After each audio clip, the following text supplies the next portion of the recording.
Now turns to Part 4. Part 4. You will hear a talk on seasonal affective disorder. First, you have some time to look at questions 31 to 40.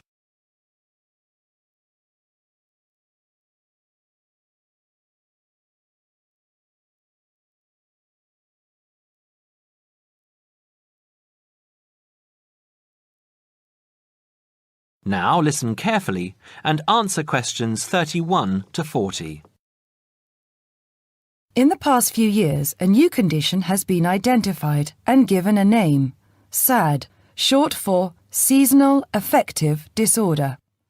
This is now recognized as a distinct kind of clinical depression, where people become depressed at the onset of winter, accompanied by a craving for sweet things, causing weight gain. Each spring and summer would then bring on almost maniacal highs and feelings of boundless energy and happiness. Experiments to combat this depression showed that increased exposure to bright light in humans could suppress their production of a darkness-related hormone called melatonin.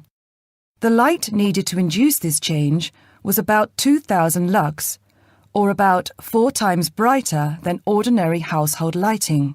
It was then calculated that if bright light could suppress melatonin secretion, then it might have other effects on the brain, including the reversal of symptoms of depression. While melatonin's precise role in SAD has not been pinned down, the theory led to effective treatment. Not surprisingly, SAD affects more people where winter nights are longer and days shorter.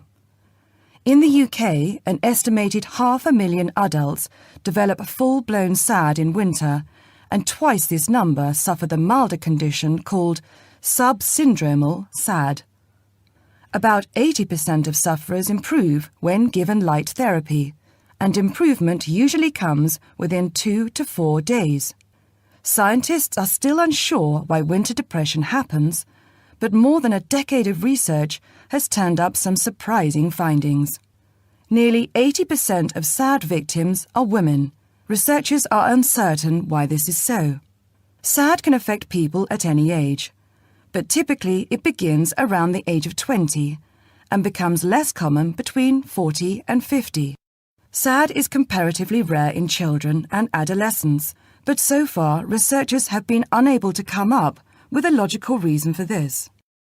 As many as half of SAD sufferers have at least one family member with depressive illness, suggesting that the depression has a genetic component. Some patients experience shifts in their body clocks when they're depressed in winter. They are morning people at one time of the year and become evening people at another. What is the underlying difference between SAD sufferers and others?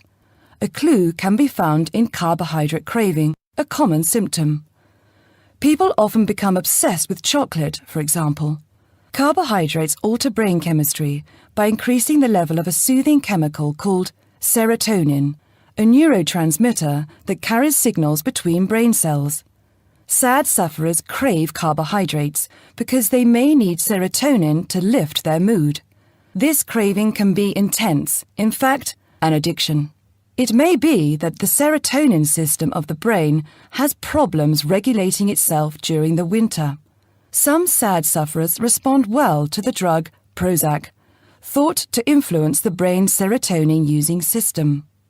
Other brain chemicals and hormones probably play a role in winter depression.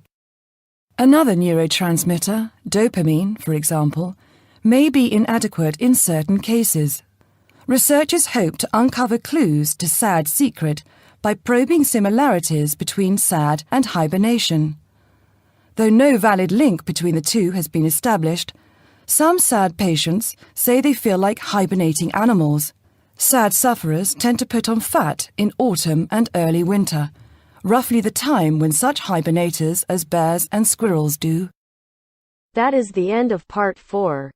You now have half a minute to check your answers. Hi, this is IELTS Bob.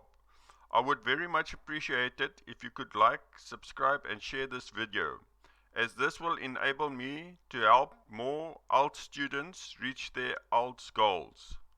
Very much appreciated. Thank you.